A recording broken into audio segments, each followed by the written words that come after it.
Welcome back to Fear Files. Today I am back with a haunting collection of the most disturbing true horror stories ever to emerge from the ancient depths of the Appalachian Mountains.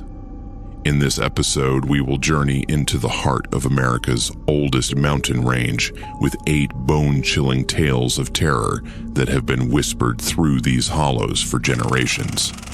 Each narrative comes directly from the testimonies of survivors who ventured into these mist-shrouded peaks and encountered horrors that defy explanation.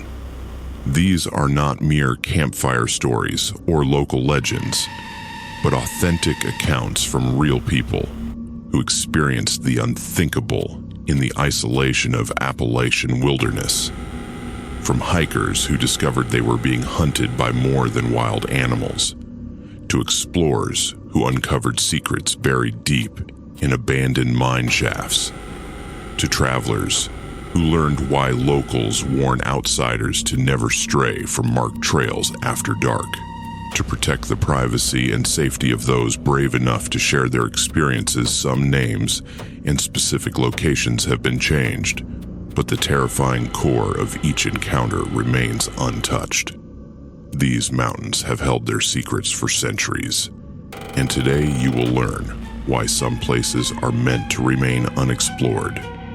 If you are new here, make sure to subscribe to Fear Files for daily true horror content that will haunt your dreams and keep you questioning what lurks in the shadows. Hit that notification bell so you never miss when the ancient darkness of these hills calls out to you.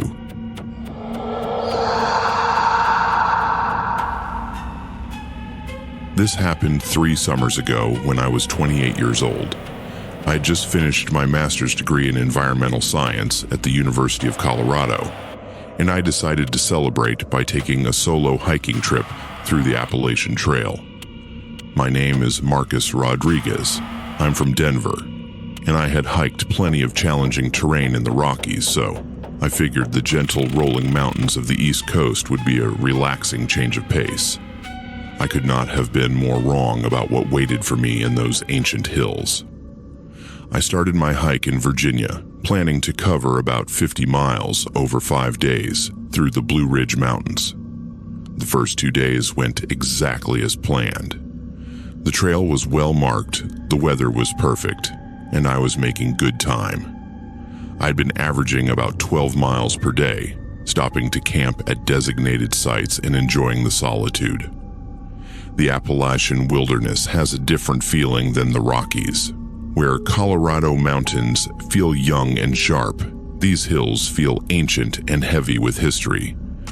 There is something in the air itself that feels thick and watchful. On the 3rd morning, I woke up to find my GPS device completely dead. The battery had been full the night before, and my backup power bank was not working either, which was strange because it was brand new. I still had my paper maps and compass, so I was not too worried. The trail was clearly marked with white blazes painted on trees every few hundred yards. What could go wrong? I'd been hiking for about 2 hours when I met him. I was taking a water break at a small clearing when this guy emerged from the woods like he had been waiting for me. He was probably in his 40s, wearing faded camouflage pants and a torn flannel shirt. He had long, greasy hair tied back in a ponytail and a thick beard that looked like it had not been trimmed in months. His eyes were this pale, washed-out blue that reminded me of winter sky. "You look lost, friend," he said, even though I was standing right next to a trail marker. I told him I was fine, just taking a break, but he kept talking. He introduced himself as Billy and said he had been living in these mountains his whole life. He knew every trail, every shortcut, every hidden spring and cave. He had this way of talking that was friendly on the surface but felt somehow wrong underneath, like when someone smiles, but their eyes do not match. Billy told me there was a much better route than the main trail, one that would cut off about 8 miles and take me through some of the most beautiful untouched parts of the mountains. He said most hikers never got to see the real Appalachian wilderness because they stuck to the tourist trails. He could show me hidden waterfalls, ancient Native American sites, places where the mountain spirit still lived. Every instinct I had was screaming at me to say no. This guy appeared out of nowhere, in the middle of thousands of acres of wilderness. He knew I was hiking, alone, and he was offering to take me off the marked trail into areas where no one would ever find me if something went wrong. But he seemed so genuinely enthusiastic about sharing his knowledge of the mountains, and I had always prided myself on being adventurous and open to new experiences. Looking back, I think what really convinced me was how well he knew the area. He could describe specific landmarks, tell me the names of peaks I could see in the distance, and even warned me about a section of the main trail that had been washed out by recent storms. When I checked my map, everything he said was accurate. He clearly was a local who knew these mountains inside and out, so I agreed to follow his shortcut. The first hour of hiking with Billy was actually pleasant.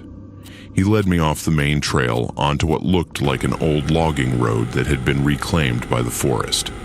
The path was faint, but still visible, winding through dense stands of oak and maple. Billy was a good guide, pointing out edible plants, showing me tracks from deer and bear, telling me stories about the history of the area. He told me about the old mountain families who had lived in these hollows for generations, how they had their own ways of doing things and did not trust outsiders. He talked about the coal mines that had scarred these hills decades ago, and how some of the abandoned shafts were so deep that you could drop a stone and never hear it hit bottom. He mentioned that people still went missing in these mountains every year, mostly city folks who did not understand how easy it was to get turned around once you left the marked trails. As we walked deeper into the wilderness, I started noticing things that made me uncomfortable. We had been hiking for over 2 hours, but we had not seen any of the landmarks Billy had promised. No waterfalls, no ancient sites, just endless forest that all looked the same. When I asked about it, Billy said we were taking a longer route than he had originally planned because of some recent landslides. Then I realized we were not following any kind of trail at all anymore. Billy was just leading me through the woods, weaving between trees, going up and down ridges with no apparent destination. When I stopped and asked to see where we were on my map, Billy laughed and said maps were useless in this part of the mountains because the terrain changed so much with each storm. That was when I noticed we were not alone. At first, I thought I was being paranoid. Just glimpses of movement in my peripheral vision, the sound of branches snapping somewhere behind us. But as the afternoon wore on, I became certain that at least 2 other people were following us through the woods, staying just out of sight but matching our pace exactly. I confronted Billy about it, and his whole demeanor changed. The friendly mask dropped, and his pale eyes went cold and calculating. He said his boys were just making sure we did not run into any trouble, that these mountains could be dangerous for someone who did not know their way around. When I asked what kind of trouble, he smiled and said there were all sorts of predators in these woods, and some of them walked on 2 legs. I told Billy I wanted to go back to the main trail immediately. He laughed and asked if I even knew which direction that was. I looked around and realized he was right. We had been walking for hours through dense forest with no sun visible through the canopy. I'd completely lost my sense of direction. Billy told me not to worry, that he and his boys would take good care of me. They had a nice camp set up not too far ahead, with hot food and cold beer. I could rest up for the night, and in the morning they would help me find my way back to civilization. The way he said, "Help me find my way back," made my blood run cold. I knew I was in serious trouble. I was alone in the middle of thousands of acres of wilderness with a man who had deliberately led me away from any marked trails. And there were at least 2 other people stalking us through the woods. My GPS was dead, my phone had no signal, and I had no idea which direction led back to safety. I told Billy I needed to use the bathroom and stepped behind a large oak tree. The moment I was out of his sight, I took off running. I had no plan except to put as much distance as possible between myself and whatever Billy and his friends had planned for me. Running through dense forest is nothing like running on trails. Every step is uncertain. Branches whip across your face, roots catch your feet, and you cannot see more than a few yards in any direction. Behind me, I could hear shouting and the sound of multiple people crashing through the underbrush. Billy was calling my name, saying I was being stupid, that I would get lost and die in these woods without his help. I ran for what felt like hours, but was probably only 20 or 30 minutes. My lungs were burning, my legs were shaking, and I had cuts all over my arms and face from thorns and branches. Finally, I had to stop and catch my breath behind a fallen log. That was when I heard the whistling. It was not like someone whistling a tune. It was a sharp, piercing sound, like a bird call, and it was coming from at least 3 different directions around me. Billy and his friends were communicating with each other, coordinating their search. They knew these woods far better than I did, and they were hunting me like an animal. I forced myself to keep moving, trying to go uphill because I remembered from my map that the main trail followed a ridgeline. If I could get high enough, I might be able to see some landmark that would help me figure out where I was. As I climbed, the whistling sounds got fainter, but I could still hear them echoing through the valleys below me. These men were not giving up. They were going to keep looking until they found me. And when they did, I had no doubt that whatever they had planned would not end well for me. Just as the sun was starting to set, I reached the top of a ridge and saw the most beautiful sight of my life. A white blaze painted on a tree about 50 yards away. I'd found the Appalachian Trail. I stumbled toward that trail marker like it was salvation itself. Once I was back on the marked trail, I started running again, heading south because I remembered there was a road crossing about 5 miles in that direction. I ran until it was completely dark, using my flashlight to follow the white blazes from tree to tree. I made it to the road crossing around midnight and flagged down the first car I saw. The driver was a local sheriff's deputy who took one look at my torn clothes and bleeding face and asked what had happened. I told him the whole story, and his expression got grimmer with each detail. He told me I was not the first hiker to report being led off the trail by helpful locals in that area. There had been 3 missing persons cases in the past 2 years, all solo hikers who had vanished somewhere in that section of the Blue Ridge Mountains. The deputy said they suspected there was a group of men living off the grid back in those woods, targeting vulnerable hikers. But the terrain was so rough and the forest so vast that they had never been able to track them down. I never found out what Billy and his friends had planned to do with me, and I do not want to know. What I do know is that I came very close to becoming another missing person statistic in the Appalachian Mountains. I have not been hiking alone since that day, and I never will again. The mountains are beautiful, but they hide dangers that go far beyond wild animals and getting lost. Sometimes the most dangerous predators are the ones who offer to help you find your way.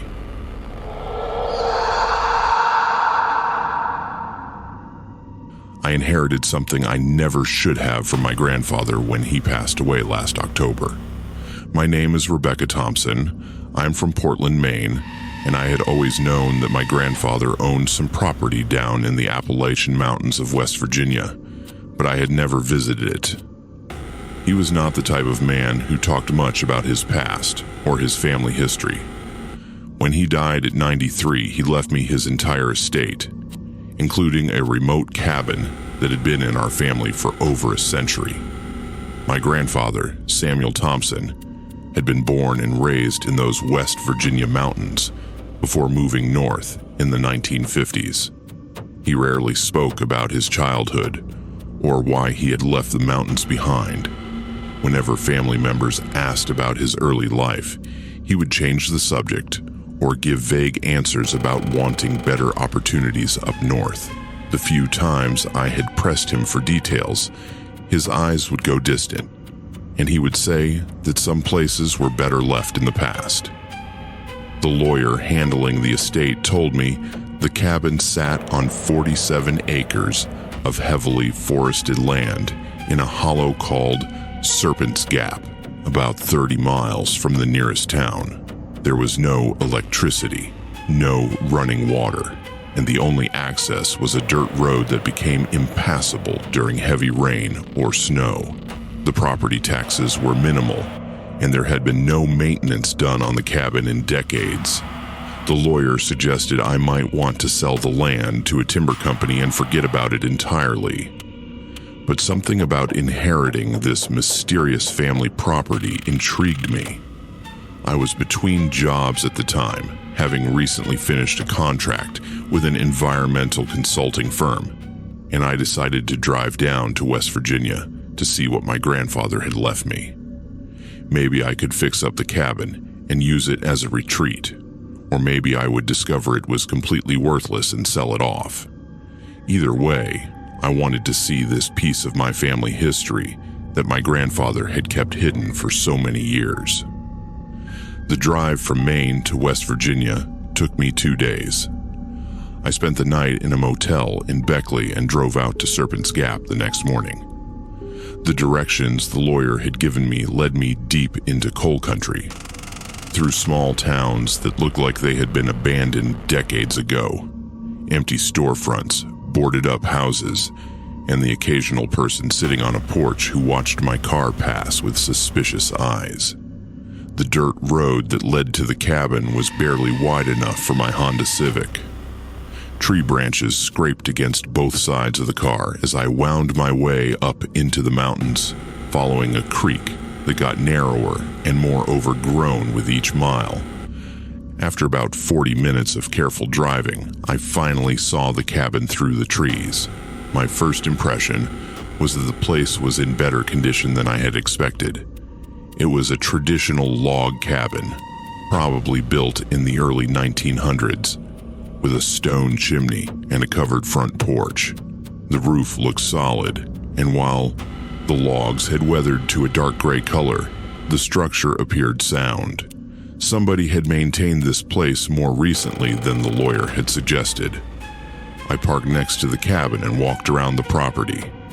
There was an old well with a hand pump that still worked, an outhouse that had been built more recently than the main cabin, and several smaller outbuildings that looked like they had been used for storage. The forest pressed in close on all sides with towering oaks and maples that blocked out most of the sunlight. Even in the middle of the day, the hollow felt dim and enclosed.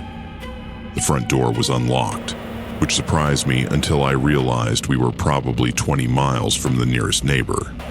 Inside, the cabin was furnished with simple, handmade furniture that looked like it dated back to the 1940s or 1950s. There was a stone fireplace, a small kitchen area with no appliances, 2 bedrooms, and a main living area with shelves full of books and what looked like personal belongings. That was when I realized my grandfather had been coming back here regularly, probably for decades. The cabin was not abandoned at all. There were recent additions like a battery-powered radio, canned goods with expiration dates from just a few years ago, and clothes hanging in one of the bedroom closets that I recognized as my grandfather's. This had been his secret retreat, a place he had been visiting without ever telling any of the family about it. I spent the first day exploring the cabin and going through my grandfather's belongings. Most of it was unremarkable. Old hunting and fishing magazines, basic camping supplies, a few changes of clothes. But in the bedroom that had clearly been his, I found a wooden chest tucked under the bed that contained something much more interesting. The chest was full of old photographs, letters, and what appeared to be journal entries dating back to the 1940s. The photographs showed my grandfather as a young man, along with other people I did not recognize. All of them posed in front of various locations around the mountain property. There were pictures of hunting trips, family gatherings, and what looked like some kind of community events or celebrations. But as I went through the photographs chronologically, I noticed something disturbing. In the earlier pictures, there were always 8 or 9 people in the group photos, but as the years progressed, there were fewer and fewer people, until by the 1950s, my grandfather was appearing alone in most of the pictures. Where had everyone else gone? The journal entries provided some answers, but they raised even more troubling questions. My grandfather had been keeping detailed records of something he called the feeding schedule. The early entries from the 1940s mentioned taking turns with other family members, making sure someone visited the hungry place at least once a month during the warm seasons. He wrote about leaving offerings of fresh meat, usually deer or rabbit, at a specific location he referred to as the mouth. As I read further, I began to understand that my grandfather and his extended family had been caretakers for something that lived in the mountains around the cabin, something that required regular feeding to keep it satisfied and prevent it from wandering down into the valleys where other people lived. The journal entries described this thing as ancient, something that had been in these mountains long before white settlers arrived, something that the Cherokee tribes had known about and respected. According to my grandfather's notes, his family had made some kind of agreement with this entity generations ago. In exchange for keeping it fed and hidden, it would protect their land and their family from outsiders who meant them harm. But the agreement came with strict rules and terrible consequences for anyone who broke them. The journal entries from the late 1940s described what happened when his cousin Robert tried to leave the mountain and move to Charleston without completing his assigned feeding duties. Robert disappeared on his way out of state, and his car was found a week later, completely destroyed, with no trace of Robert himself. My grandfather wrote that they all knew what had happened, but there was nothing they could do except continue honoring their obligations. One by one, family members had either died or disappeared, until my grandfather was the only one left to maintain the feeding schedule. The later journal entries showed his growing desperation as he aged, and realized he might not be able to keep up his duties much longer. He had tried to find other family members who could take over, but most of his relatives had moved away from the mountains and wanted nothing to do with what they saw as backward superstitions. The final journal entry was dated just 3 months before my grandfather died. He wrote that he was too old and sick to make the monthly trips to the feeding place, and that he could sense the thing in the mountains growing restless and hungry. He was afraid of what might happen if no one continued the feedings after he was gone. He had decided to leave the property to me, his only granddaughter, in hopes that I might understand the importance of continuing the family obligation. At the bottom of the chest, wrapped in an old piece of canvas, I found a hand-drawn map showing the location of the mouth and detailed instructions for what kinds of offerings were acceptable. According to my grandfather's notes, the feeding place was a natural cave opening about 2 miles up the mountain from the cabin, hidden in a grove of dead trees that nothing would grow near. I sat in that dim cabin, reading my grandfather's journals by lamplight, and tried to make sense of what I had discovered. Part of me wanted to dismiss the whole thing as the superstitious beliefs of an isolated mountain family. But another part of me could not ignore the fact that my grandfather had maintained these rituals for over 60 years, long after he had moved away and started a new life in Maine. He had never spoken to anyone about it, but he had never stopped coming back to feed whatever lived in these mountains. As the sun set on my first day at the cabin, I heard something that made my blood run cold.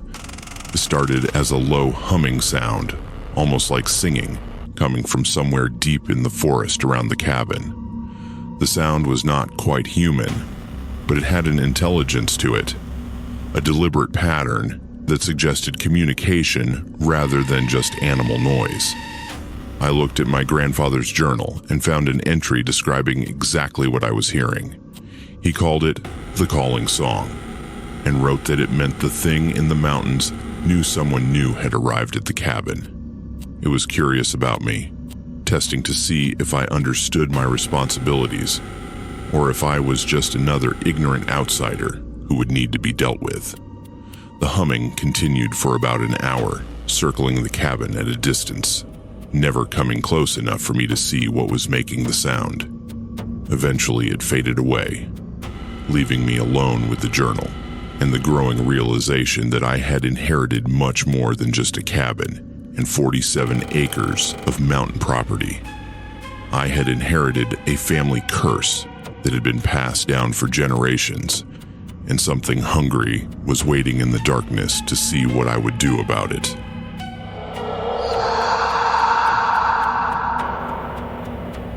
Let me be upfront. I was young and stupid and looking for adventure when this happened 5 years ago. My name is Tyler Kowalski. I am from Chicago, and I was 21 years old at the time, finishing up my junior year at Northwestern University. I was studying journalism and had this romantic idea about finding authentic American stories in places that tourists never visited. That spring break, instead of going to Cancun with my fraternity brothers, I decided to take a road trip through rural Appalachia to write articles about the real mountain culture that still existed in these remote hollows. I had read about the moonshine tradition that supposedly still thrived in the backwoods of eastern Kentucky and West Virginia, despite being illegal for nearly a century. I wanted to find the real thing, not the sanitized tourist version they sold in gift shops, but actual white lightning made by families who had been distilling corn liquor since before Prohibition. I figured if I could get access to that world and write about it authentically, it would make a great piece for the campus newspaper, and maybe even catch the attention of some real publications. I spent the first week of my trip driving through small mountain towns, talking to locals in diners and gas stations, trying to get leads on where I might find traditional moonshiners. Most people either claimed to know nothing about it or gave me vague directions to tourist distilleries that were completely legal and boring. But in a town called Colton, West Virginia, I finally got a real lead. I was eating breakfast at a truck stop diner when I overheard two men at the next table talking about someone named Old Pete, who was having trouble with his latest batch. They mentioned something about the copper being off and needing to start over before the revenuers caught wind. When they left, I followed them outside and introduced myself as a college student writing about Appalachian culture. I told them I was interested in learning about traditional mountain crafts and customs. The older of the two men, who introduced himself as Dale, looked me up and down with shrewd eyes. He had the weathered face of someone who had spent his entire life working outdoors, with calloused hands and clothes that smelled like tobacco and motor oil. After a few minutes of careful questioning about what exactly I wanted to know and why, he seemed to make some kind of decision about me. Dale told me that if I was really serious about understanding mountain culture, I needed to see how things were still done the old way by people who had never stopped following their grandfather's methods. He said there was a man named Pete Hartley who ran a traditional operation up in Bent Creek Hollow, about 30 miles deeper into the mountains. Dale warned me that Pete was suspicious of outsiders and did not like strangers showing up unannounced. But if Dale vouched for me, Pete might be willing to show me around and answer some questions.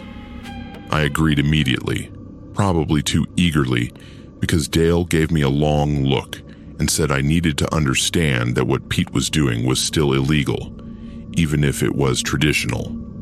If I was planning to write anything that could bring law enforcement attention to Pete's operation, Dale would make sure I regretted it. The way he said it was not exactly threatening, but it was clear that these mountain people took care of their own and did not appreciate being betrayed by city folks they had trusted. Dale told me to meet him the next morning at a gas station on the outskirts of Colton, and he would drive me up to Pete's place. He said I should bring cash if I wanted to buy any samples, and I should be prepared to keep my mouth shut about anything I saw that was not directly related to the moonshine-making process. The next morning, I met Dale at the gas station as planned. He was driving a beat-up pickup truck that looked like it was held together with duct tape and prayer, but the engine ran smoothly and quietly. We drove deeper into the mountains than I had been before, following increasingly narrow and rough roads that wound through dense forest and past the occasional abandoned coal mine. After about 45 minutes, Dale turned onto what I initially thought was just a hiking trail, but turned out to be a dirt road that was barely wide enough for the truck. We bounced and lurched our way up a steep mountainside, with tree branches scraping against both sides of the vehicle. Dale explained that Pete's operation was located way back in the woods, far from any main roads, where the smoke from his still would not be visible to anyone who might report it to the authorities.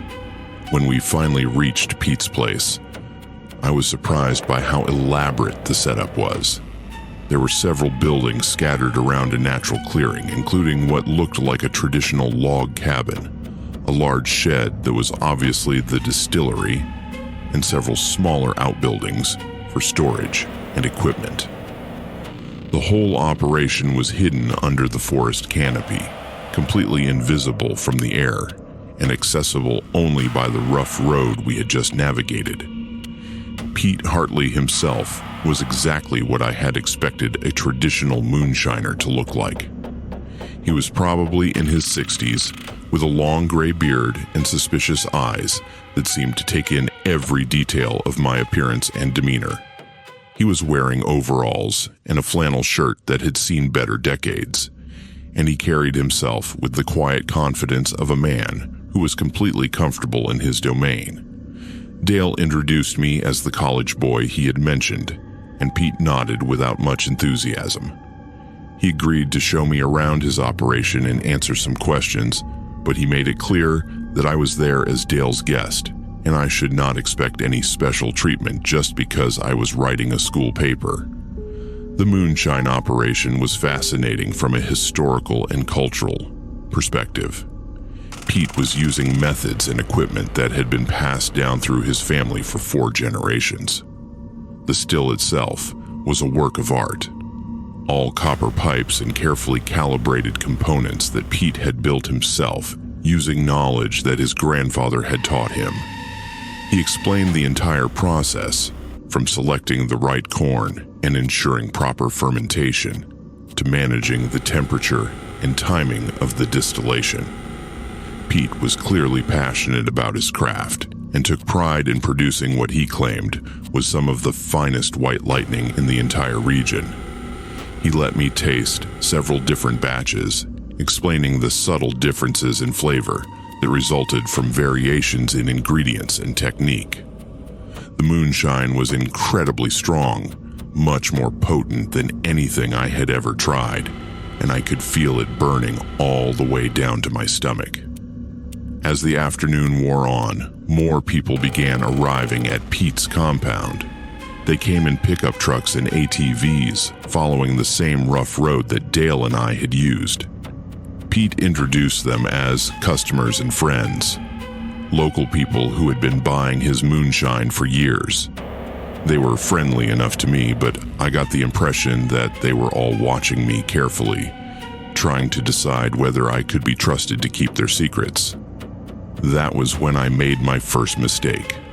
I had brought a small digital camera to take pictures for my article, and I asked Pete if I could photograph some of the equipment and maybe get a shot of him working at the still. Pete immediately said no, but I pressed him, explaining that the pictures would really help readers understand the traditional craft and culture I was writing about. Several of the other men exchanged looks, and the atmosphere in the clearing suddenly became much more tense.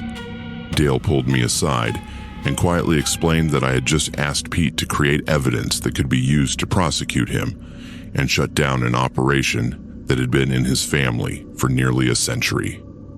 He suggested I put the camera away and not mention it again. I apologized and assured everyone that I understood their concerns about photography. The tension seemed to ease somewhat, and we continued talking about the history and traditions of moonshine production in the region.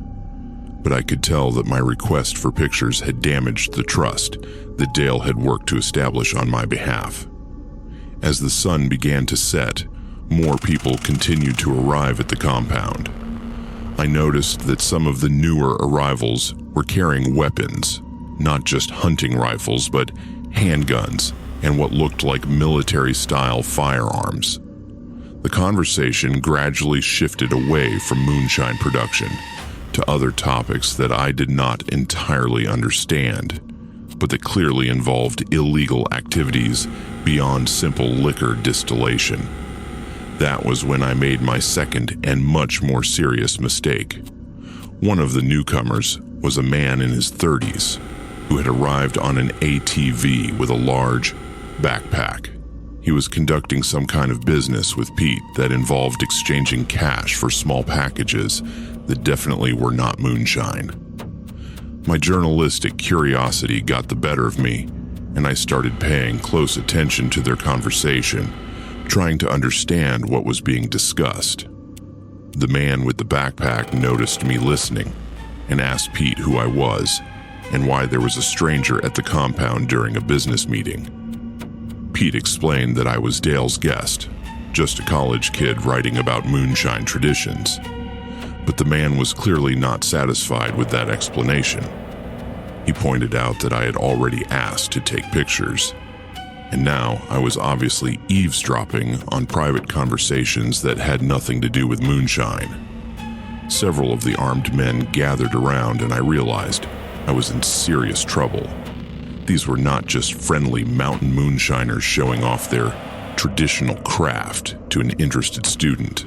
This was some kind of criminal organization that used Pete's remote compound as a meeting place and distribution point for activities that went far beyond illegal liquor production. The man with the backpack asked me directly what I had seen and heard since arriving at the compound. I tried to play dumb, saying I had only been interested in learning about moonshine and had not paid attention to anything else. But he was not buying it, and neither were the other men who had gathered around me. Dale tried to vouch for me, saying I was just a naive college kid who did not understand what he had stumbled into, but the damage was done. The man with the backpack said that bringing an outsider to the compound during a business meeting was a serious security breach, and there needed to be consequences to make sure it never happened again. That was when they brought out the rope and the metal chair, and I realized I was about to become an object lesson in what happened to people who saw too much in these mountains. Pete looked genuinely sorry about what was going to happen, but he did not try to stop it. Dale just shook his head and said he had warned me to keep my mouth shut about anything that was not directly related to moonshine. The next few hours were the most terrifying of my life, but I survived, and I never wrote the article about traditional moonshine culture in Appalachian mountains. Some stories are not worth telling.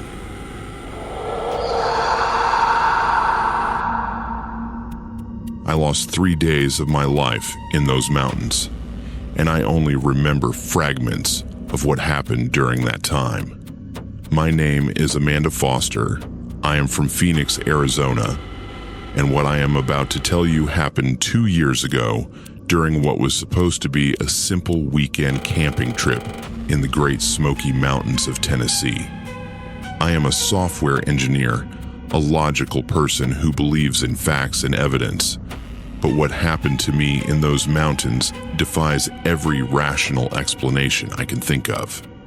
I had been going through a difficult divorce at the time, and my therapist had suggested that I try some solo activities to help rebuild my sense of independence and confidence.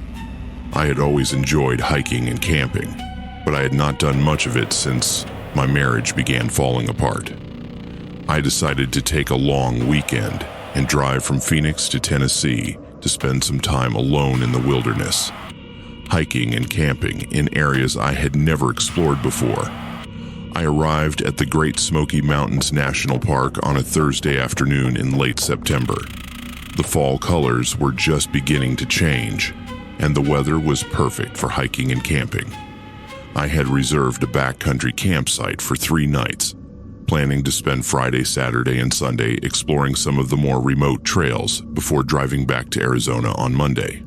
My campsite was located about 4 miles from the nearest trailhead, accessible only by hiking through dense forest along a narrow mountain trail. I had been backpacking for years and was comfortable with the isolation, but I had never camped quite this far from civilization before.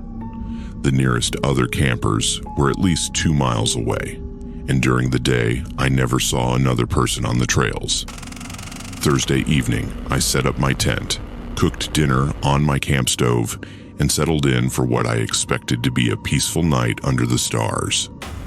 I remember sitting by my campfire around 9 o'clock, reading a book and enjoying the sounds of the forest around me. The last clear memory I have from that first night is checking my watch at 9:47 p.m. and thinking about turning in early so I could get an early start hiking the next morning. The next thing I remember is waking up on Sunday afternoon in a completely different location. I was lying on bare ground in a grove of dead trees about half a mile from my original campsite. My tent, my backpack, and all of my gear were nowhere to be seen. I was wearing the same clothes I had put on Thursday morning, but they were filthy and torn in several places. My hiking boots were missing, and my feet were cut and bruised, like I had been walking over rough terrain barefoot for hours. When I checked my watch, it was 3:30 p.m. on Sunday.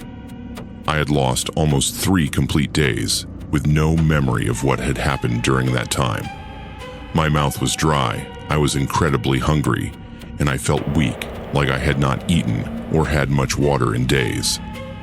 But the strangest thing was that I did not feel like I had been unconscious or sick. I felt alert and aware, just completely confused about where I was and how I'd gotten there.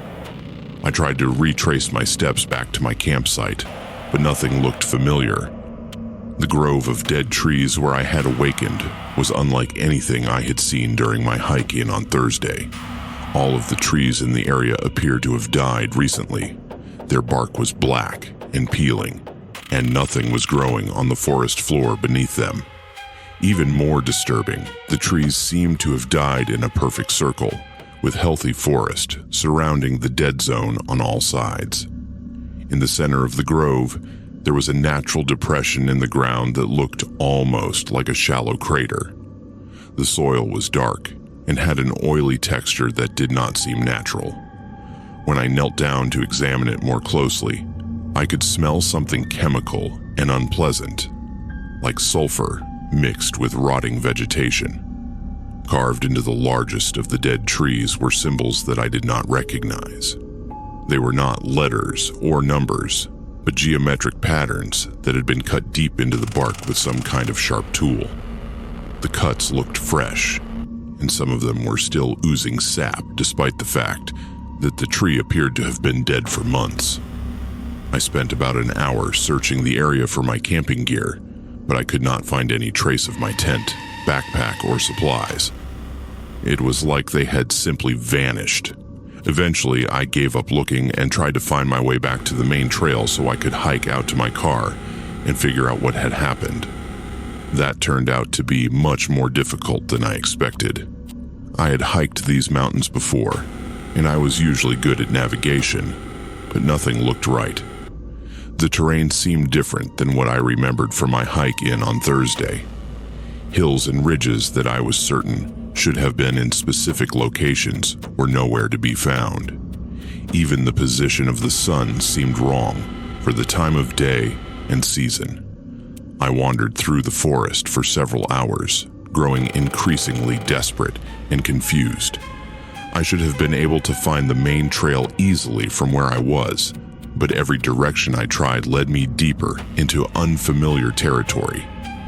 It was like the landscape itself had changed during the 3 days I could not remember.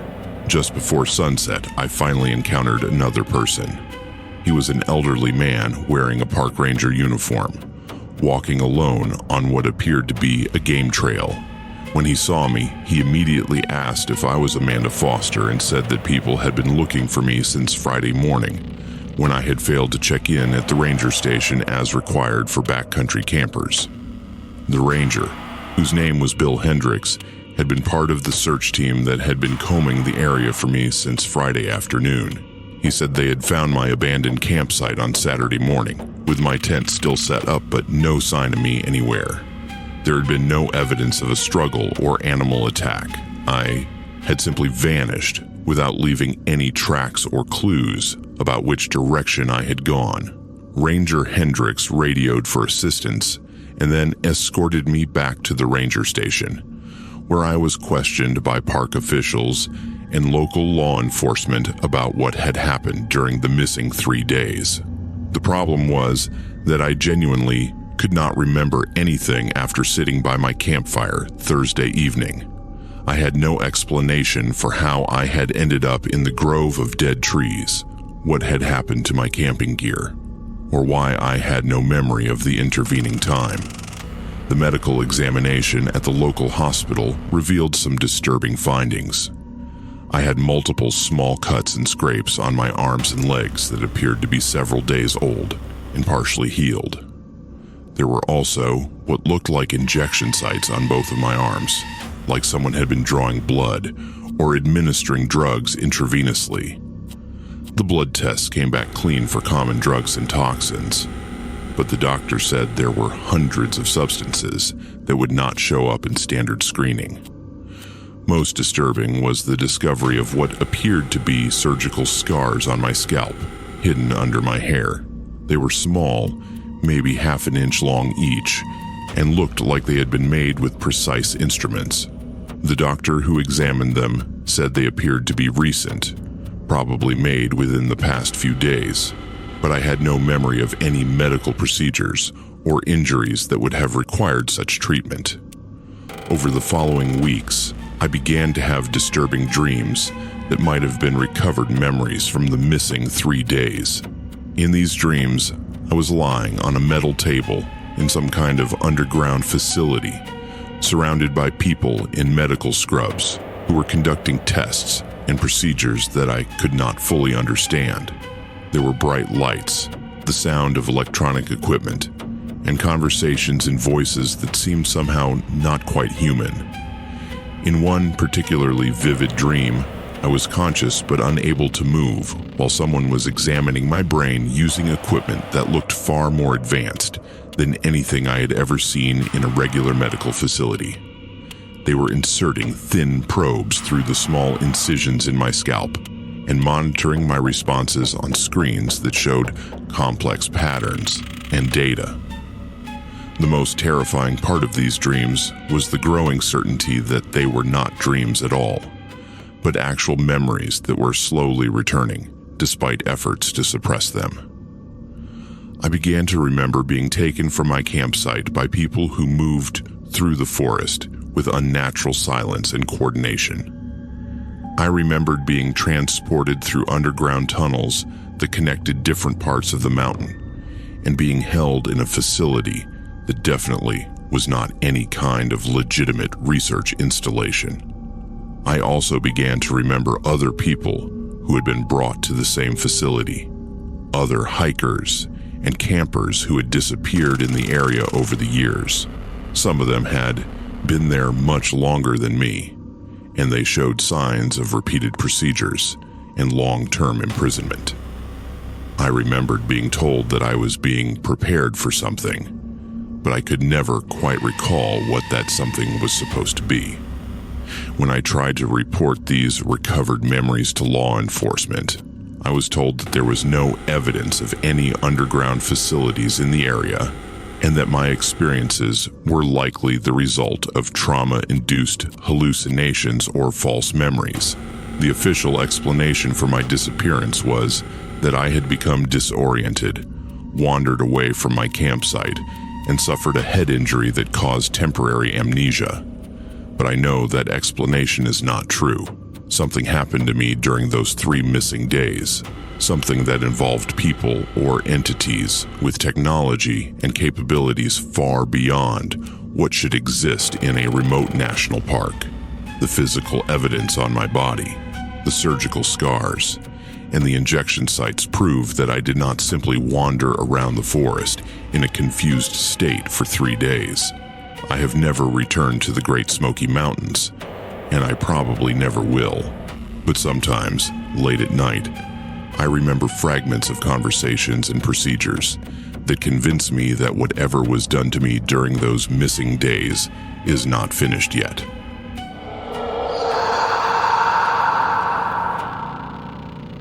The storm came out of nowhere, and I had no choice but to seek shelter wherever I could find it. My name is Jonathan Miller. I am from Seattle, Washington, and what happened to me during that storm in the mountains of North Carolina will haunt me for the rest of my life. I was 34 years old at the time, working as a freelance photographer, specializing in landscape and nature photography. I had driven across the country to capture the fall colors in the Blue Ridge Mountains, planning to spend 2 weeks camping and hiking through the most remote and scenic areas I could find. It was my 3rd day in the mountains when the weather took a violent turn. I had been photographing an old abandoned homestead about 8 miles from the nearest paved road, accessible only by a rough logging road that wound deep into the national forest. The morning had been clear and beautiful, perfect for the kind of atmospheric shots I was hoping to capture, but by early afternoon, dark clouds were building rapidly over the peaks to the west. Mountain weather can change quickly, but this storm system looked particularly threatening. The clouds were an ominous dark green color that I had never seen before, and they were moving across the sky much faster than seemed natural. Within minutes, the temperature dropped at least 20 degrees, and the wind began howling through the trees with a sound like freight trains. I had been planning to hike back to my campsite before the storm hit, but I quickly realized I was not going to make it. The first raindrops were already falling, and they were coming down with unusual force, hitting the ground and the leaves around me like small bullets. Lightning was beginning to flash in the distance, and the thunder that followed was so loud it seemed to shake the entire mountain. I looked around desperately for any kind of shelter and spotted what appeared to be a cabin about half a mile up the mountainside.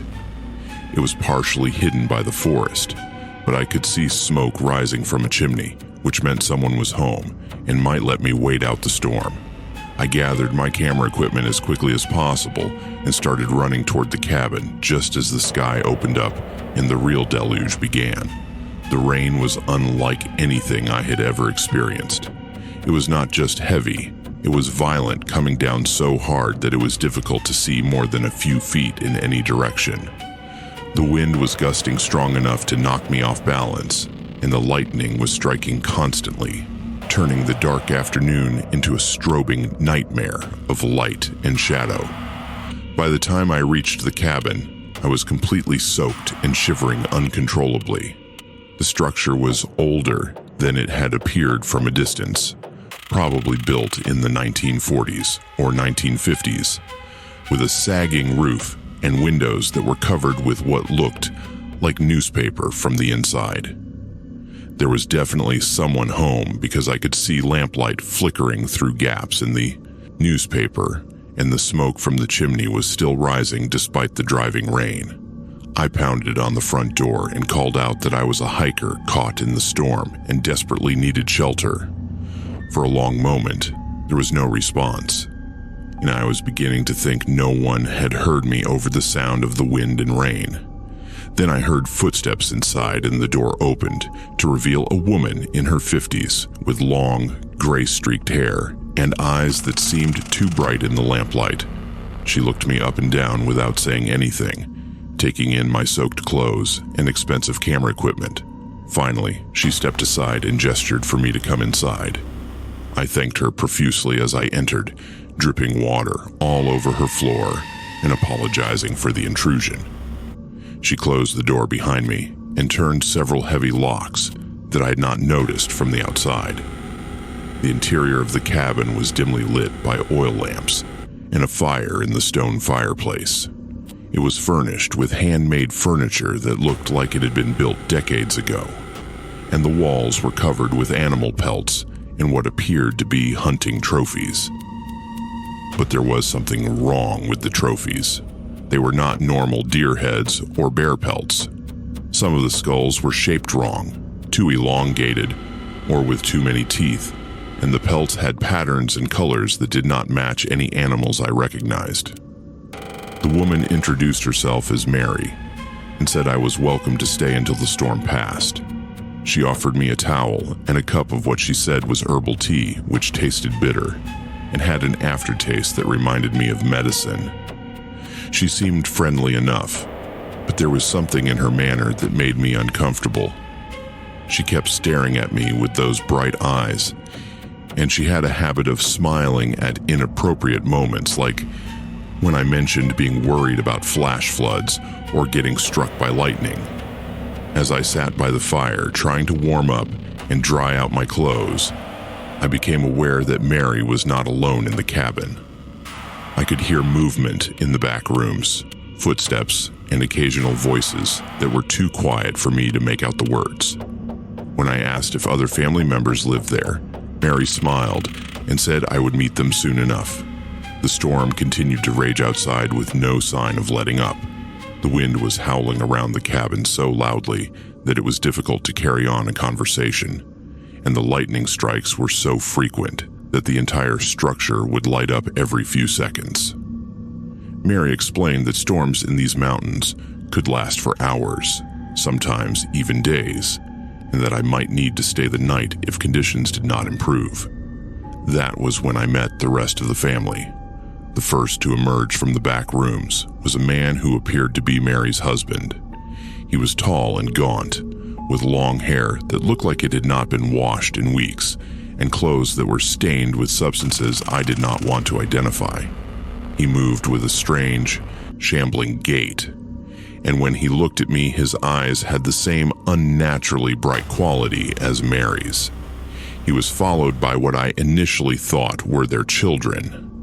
But as they came closer to the firelight, I realized something was very wrong with all of them. There were 3 younger people, probably in their 20s or 30s, but they all had physical deformities that suggested serious genetic problems. One had arms that were different lengths, another had facial features that were severely asymmetrical, and the third moved with a limping gait that indicated major problems with their spine or legs. All of them stared at me with the same bright, unsettling eyes, and none of them spoke. Mary introduced them as her family, but did not give any names. She explained that they did not get many visitors in their remote location, and that they were always excited to meet new people who might be able to stay for a while. The way she said "stay for a while" made my blood run cold. I began to get the impression that visitors to this cabin might not always be free to leave when they wanted to. I told Mary that I appreciated their hospitality, but that I needed to get back to my campsite as soon as the storm passed because people would be worried about me if I did not check in. Mary smiled and said that the storm was just getting started, and that it might be days before it was safe to travel through the mountains again. She suggested I make myself comfortable because I was going to be their guest for quite some time. That was when I noticed that all of the windows in the cabin were not just covered with newspaper from the inside, they were also boarded up from the outside. The heavy locks on the front door were designed to keep people in, not out. And the hunting trophies on the walls were not from animals at all. They were from people. I recognized human skulls that had been modified and decorated to look like animal remains. There were scalps with hair still attached, hanging next to what I had initially thought were deer pelts. In the flickering lamplight, I could see photographs tacked to the walls showing previous guests who had sought shelter in this cabin during storms. The family was still standing around me in a semicircle, staring with those bright, predatory eyes. Mary was explaining that they had developed their own ways of surviving in the remote mountains, ways that did not depend on the outside world for anything they needed. She said they had learned to make use of everything that came their way, including unexpected visitors who got caught in bad weather. I realized I was in serious danger and needed to get out of the cabin immediately, storm or no storm. I told them I had remembered that I needed to retrieve some important equipment from my car before the weather got any worse. Mary laughed and said my car was probably already washed away by the flash flooding, and that even if it was not, I would never be able to find it, again in the dark and the storm. She was probably right about that, but I knew I had to try. I stood up and moved toward the door, but the man I had assumed was Mary's husband stepped in front of me and shook his head. He was holding something behind his back, and when he brought it around, I saw it was a length of rope with a noose already tied in one end. The three younger family members moved to block the other potential exits from the main room, and Mary continued talking about how they were going to take good care of me and make sure I became a permanent part of their mountain family. She explained that the storm was a gift that had brought me to them, just like it had brought so many others over the years. I knew I had one chance to escape, and I had to take it before they could restrain me. The front door was still my best option, even though the man with the rope was standing in front of it. I pretended to stumble and fall toward the fireplace, then grabbed a burning piece of wood and swung it at him as hard as I could. The burning log caught him across the face and neck, and he screamed and fell backward, dropping the rope and clutching at his burned skin. I kicked over one of the oil lamps, splashing burning fuel across the floor, then threw my full weight against the front door. The locks were strong, but the old wood around them was not. The door frame splintered and gave way, and I burst out into the storm. Behind me, I could hear the family screaming and cursing, and I could see flames beginning to spread across the floor of the cabin. I ran into the storm and never looked back.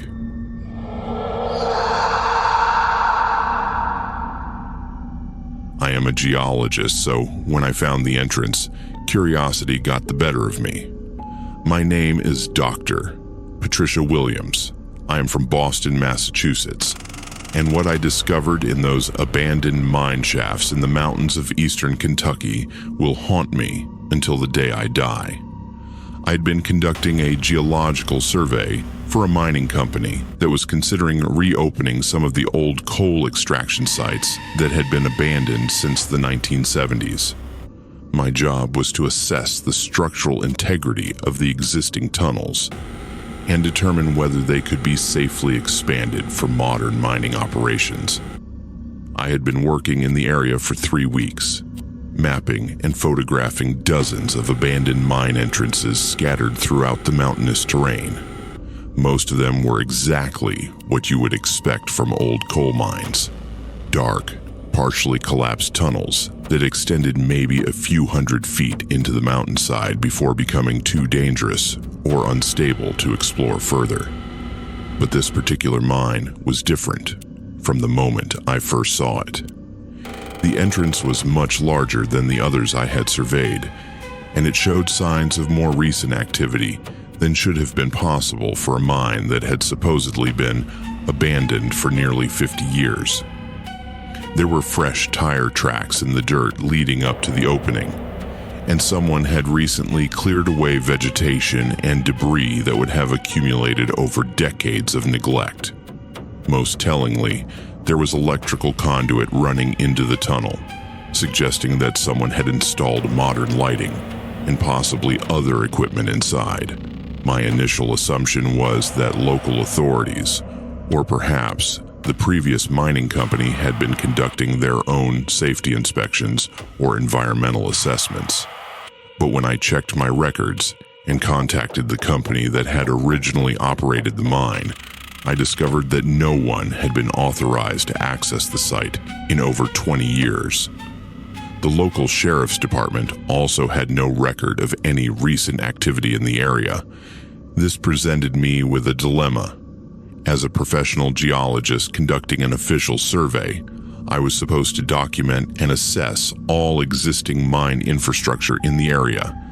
But if someone was using this particular mine for unauthorized purposes, I might be walking into a dangerous situation. After considerable deliberation, I decided that my scientific curiosity and professional obligations outweighed my personal safety concerns. I equipped myself with all of the standard safety gear for underground exploration. Hard hat with mounted light, backup flashlights, portable air quality monitor, emergency beacon, and enough water and emergency supplies for several hours underground. I also brought my digital camera and measuring equipment to document whatever I found inside the mine. The electrical conduit led about 200 feet into the tunnel before connecting to a series of work lights that had been professionally installed along the ceiling. Someone had invested significant time and money in making this abandoned mine accessible and functional. The tunnel itself was in remarkably good condition, with timber supports that appeared to have been recently reinforced in a floor that had been cleared and leveled.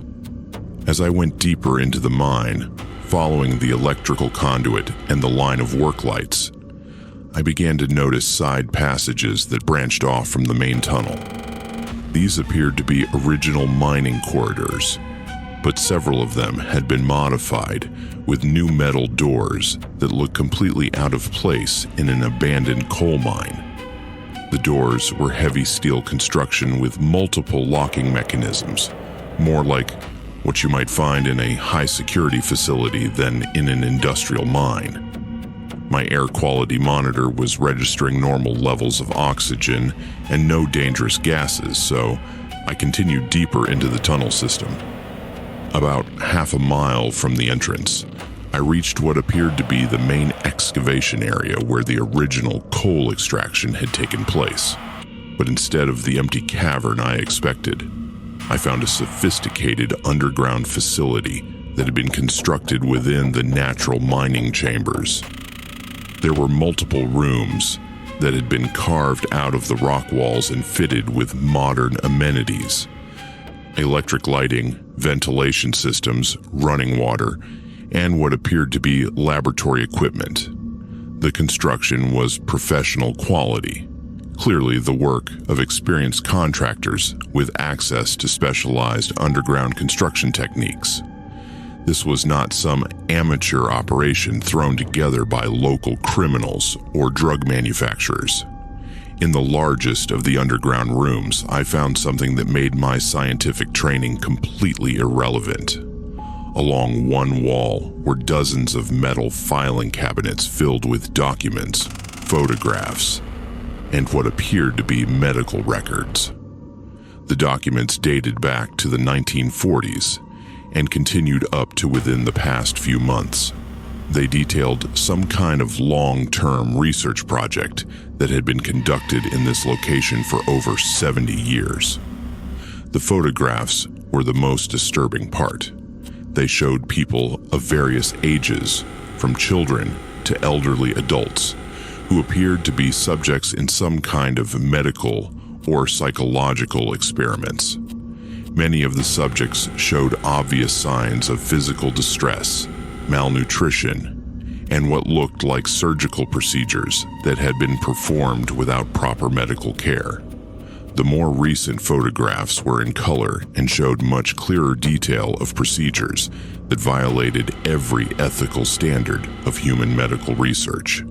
According to the documents, the research project had been initiated in the 1940s as part of a government program to study the effects of isolation, sensory deprivation, and various experimental drugs on human subjects. The original funding had come from federal agencies, but by the 1960s the project had apparently been transferred to private contractors who continued the research without official oversight or approval. The subjects appeared to be people who would not be missed by the outside world: homeless individuals, runaway teenagers, and people with mental illness who had been institutionalized. Many of the files indicated that subjects had been told they were participating in legitimate medical studies or job training programs, but once they arrived at the facility, they had been held against their will and subjected to procedures that could only be described as torture. The most recent files showed that the project was still active and that new subjects were being brought to the facility on a regular basis. There were detailed records of how subjects were recruited, transported to the mine, and processed through various experimental protocols. Many of the recent entries mentioned subjects who had been acquired from hiking trails, campgrounds, and other outdoor recreation areas throughout the Appalachian region. I realized I had stumbled onto evidence of a decades-long criminal conspiracy that involved kidnapping, human experimentation, and probably murder on a massive scale. I immediately began photographing as many documents as possible, trying to create a comprehensive record of what I had discovered before reporting it to law enforcement authorities. That was when I heard voices coming from one of the side passages. I quickly turned off my headlamp and crouched behind one of the filing cabinets, trying to remain as quiet as possible while the voices grew closer. There were at least 3 people, and they were discussing schedules and procedures in the clinical, professional manner of people who were completely comfortable with what they were doing. One of them mentioned that they needed to prepare for a new arrival who would be brought to the facility later that evening. They discussed which experimental protocol would be most appropriate for this particular subject, and debated the optimal dosage levels for the drugs they planned to administer. They talked about human beings like they were laboratory animals, with no recognition that they were planning to torture and probably kill another person. The voices were coming from a passage that led deeper into the mine, toward areas that I had not yet explored. I realized that there were probably additional rooms and facilities beyond what I had already discovered, and that there might be current victims being held in those areas right now. I was faced with an impossible choice. The rational thing to do would be to leave the mine immediately, drive to the nearest town with cell phone coverage, and contact federal law enforcement agencies about what I had discovered. But if there were people being held captive in the deeper parts of the mine, they might be moved or killed before authorities could organize a rescue operation. I decided to try to gather more information about the current situation before leaving to contact law enforcement. I waited until the voices faded away, then carefully made my way toward the passage where I had heard them talking. The electrical conduit continued in that direction, suggesting that there were indeed additional facilities deeper in the mine. What I found in those deeper chambers was worse than anything I could have imagined. There were holding cells that contained people in various states of physical and psychological distress. Some appeared to be drugged or sedated. Others were conscious but showed signs of prolonged abuse and malnutrition. All of them had identification numbers tattooed on their arms, like they were inventory in some kind of human warehouse.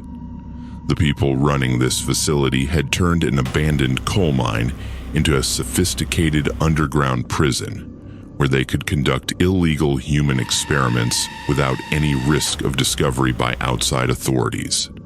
They had been operating for decades, perfecting their methods and expanding their capabilities, all while remaining completely invisible to the outside world.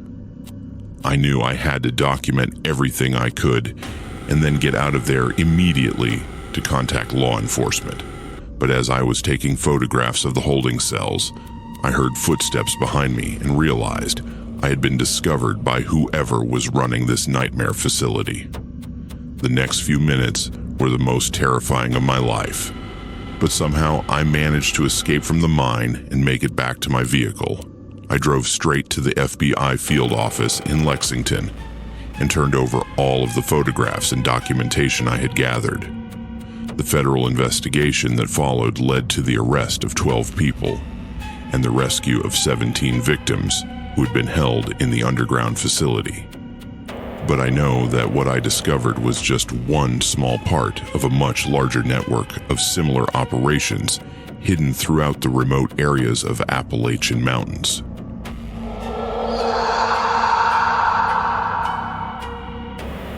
Growing up, my Appalachian grandmother told me stories I thought were just mountain folklore until I experienced the truth for myself. My name is Kevin O'Brien. I am from New Orleans, Louisiana, and what happened to me in the mountains of Southwest Virginia 2 years ago proved that some old legends are based on terrifying reality.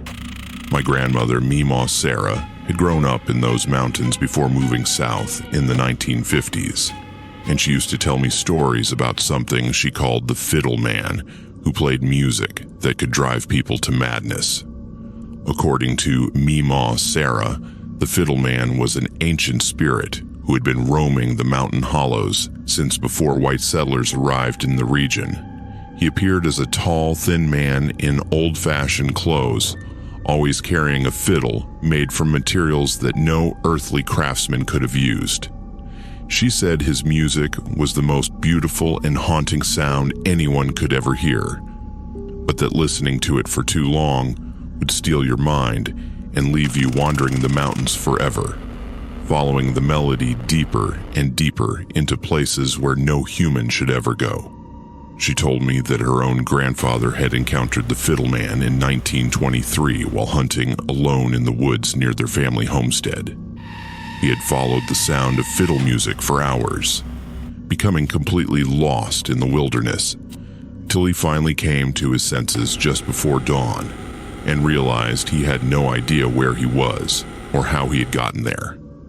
It took him 2 days to find his way back home, and for the rest of his life, he would sometimes stop whatever he was doing and tilt his head like he was listening to distant music that no one else could hear. I had always assumed these were just colorful family stories, the kind of folklore that develops in isolated mountain communities where people need entertainment during long winter nights. But when Meemaw Sarah died last year, she left me her old family homestead in the mountains of Virginia, along with a letter warning me never to stay there alone after dark, especially during the months when the mountain laurel was in bloom. I am a music producer who works primarily with traditional American folk music, so the idea of owning property in the heart of Appalachian musical culture was incredibly appealing. I decided to spend a long weekend at the homestead, partly to assess the condition of the property, and partly to see if I could record some authentic mountain music in the area where my family had lived for generations. The homestead was located in a narrow hollow called Devil's Backbone, about 15 miles from the nearest paved road. The original log cabin had been built in the 1880s and had been expanded several times over the decades, but it had been vacant for nearly 20 years and needed significant repairs. There was no electricity or running water, but there was a good well and a stone fireplace that still worked perfectly. I arrived on a Friday afternoon, in late May, when the mountain laurel was indeed in full bloom, creating spectacular displays of white and pink flowers throughout the surrounding forest. I spent the day cleaning up the cabin and setting up my recording equipment, planning to spend the evening documenting the natural sounds of the mountains and maybe interviewing some of the local residents about traditional music and folklore. As the sun began to set, I built a fire in the stone fireplace and settled in with my digital recording devices to capture the ambient sounds of the mountain evening.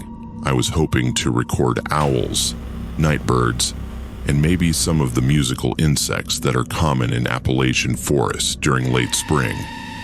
What I recorded instead was something that I still cannot fully explain. It started around 10 o'clock as just a faint melody that seemed to be coming from somewhere deeper in the hollow. At first, I thought it might be a neighbor playing music on their porch, but the nearest house was over 2 miles away, and the sound was definitely coming from the uninhabited forest that surrounded my grandmother's property. The melody was being played on what sounded like a fiddle, but it had qualities that I had never heard in any traditional instrument. The tone was incredibly pure and resonant, with harmonics that seemed to hang in the air long after each note was played. It was hauntingly beautiful, unlike any mountain music I had ever heard, and it seemed to blend perfectly with the natural sounds of the forest around it. I immediately started recording, thinking that I had stumbled onto exactly the kind of authentic mountain music that I had been hoping to find. The melody was complex and sophisticated, clearly the work of a master musician who understood traditional Appalachian musical forms, but was taking them in directions that felt both ancient and completely original. As I listened more carefully, I began to recognize elements from ballads and fiddle tunes that my grandmother had sung to me when I was a child. But this musician was weaving them together in ways that created entirely new compositions, building musical narratives that seemed to tell stories about the history and legends of these mountains. The music continued for over an hour, and I found myself becoming completely absorbed in following the intricate melodies and variations.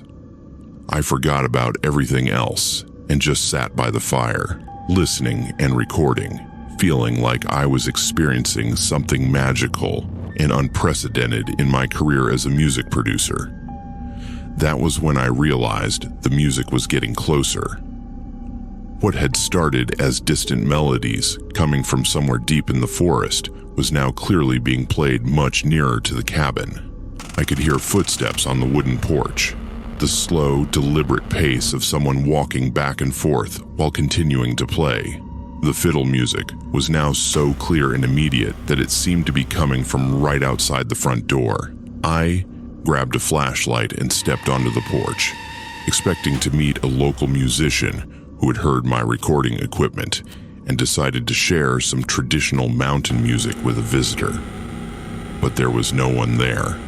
The porch was empty, and I could see no sign of anyone in the clearing around the cabin. But the music continued, now seeming to come from different directions around the cabin, as if the musician was walking in circles around the property while playing. I followed the sound with my flashlight, trying to catch sight of whoever was creating this incredible music, but I never saw another person. The melody began to change, becoming more complex and demanding, with rapid passages that required extraordinary technical skill. But there was also something hypnotic about it, something that made it difficult to think about anything else while the music was playing. I found myself walking away from the cabin, following the sound deeper into the forest without consciously deciding to do so. I remembered my grandmother's stories about her grandfather following fiddle music through the woods until he became completely lost, and I forced myself to stop walking and turn back toward the cabin. But when I looked around, I realized I could no longer see the lights from the fireplace or remember which direction I had come from. The music was all around me now, seeming to come from every direction at once. The melody was building to some kind of crescendo, becoming more intense and overwhelming with each passing moment. I felt like I was losing my ability to think rationally, becoming absorbed in the music to the point where nothing else seemed to matter. That was when I saw him. He was standing about 30 feet away, partially hidden by the shadows between two large oak trees.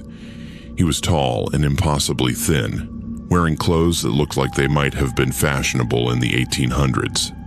A long black coat, dark trousers, and a wide-brimmed hat that cast his face in shadow. In his hands was a fiddle that seemed to gleam with its own light, even in the darkness of the forest. I could not see his face clearly, but I could tell that he was looking directly at me while he played. The music was coming from his fiddle, but it sounded like it was being amplified by the entire forest, resonating through the trees and rocks, and creating harmonics that no normal instrument could produce. As I stared at him, transfixed by the impossible beauty of the music, he began to walk deeper into the forest, never stopping his playing and never taking his eyes off me. I felt an overwhelming compulsion to follow him, to hear more of this incredible music and discover where it would lead. I took several steps toward him before I remembered my grandmother's warnings and the recording equipment I had left running back at the cabin. With enormous effort, I forced myself to turn away from the fiddle man and run back toward the homestead, using my flashlight to navigate through the forest while the music continued behind me, growing fainter, but never completely fading away. I found the cabin and immediately gathered my recording equipment, planning to leave the mountains that very night, despite the darkness and the rough mountain roads. As I packed my gear, I listened to some of what I had recorded earlier in the evening, and I was shocked by what I heard. The digital recording contained over an hour of the most beautiful fiddle music I had ever heard. But there was something else in the audio that I had not noticed while it was happening. Underneath the melody, barely audible, were human voices, dozens of them, singing along with the fiddle music in harmonies that sounded like they were coming from very far away. I recognized some of the voices, including what sounded exactly like my grandmother singing lullabies she had taught me as a child. But my grandmother had been dead for over a year, and the recording had been made that very evening. I drove out of the mountains that night and have never returned to my family's homestead. I still have the recordings, but I've never been able to bring myself to listen to them again or to share them with anyone else. Some music is too dangerous to be heard, and some family legends are based on truths that are better left buried in the past.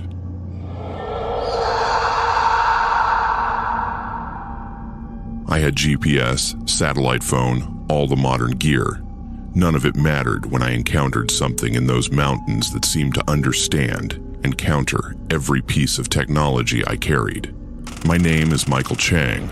I am from San Francisco, California, and I consider myself an expert in wilderness survival and backcountry navigation.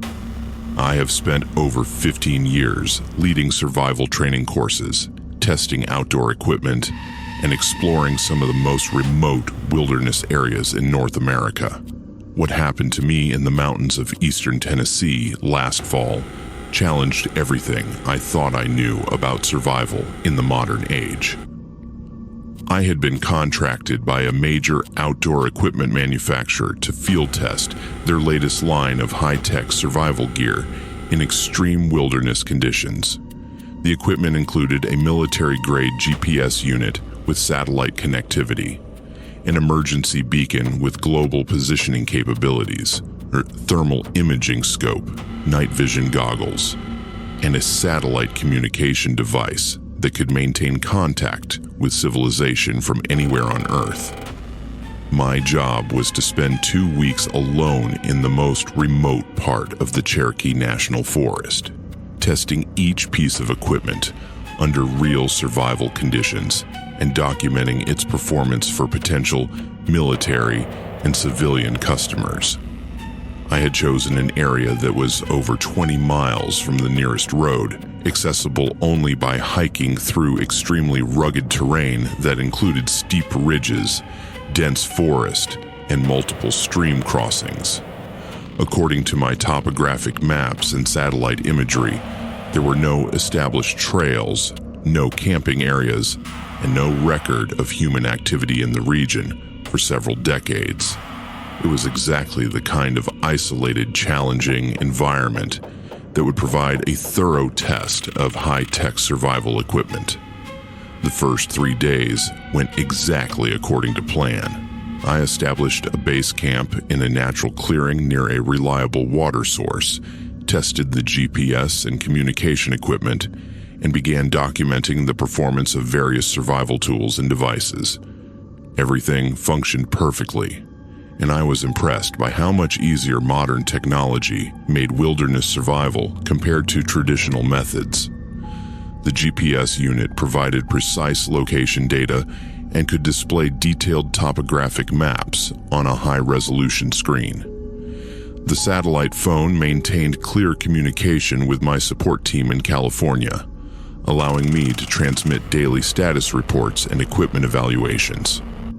The thermal imaging and night vision equipment allowed me to navigate and hunt effectively even in complete darkness. I felt completely in control of my environment and confident that I could handle any emergency situation that might arise. That confidence lasted until the 4th night when I woke up to find that every single piece of electronic equipment had stopped working simultaneously.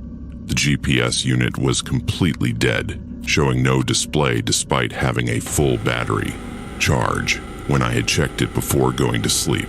The satellite phone would not power on, and when I removed the battery and reinstalled it, the device showed error messages that were not in any manual or documentation I had seen.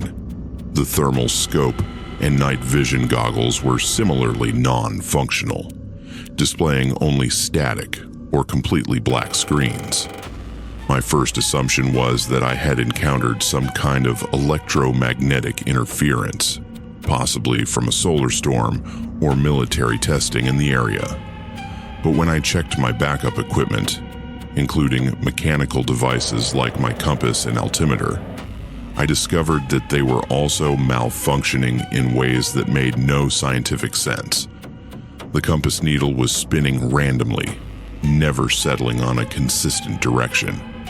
The altimeter was showing readings that varied by thousands of feet within minutes, despite the fact that I had not changed elevation.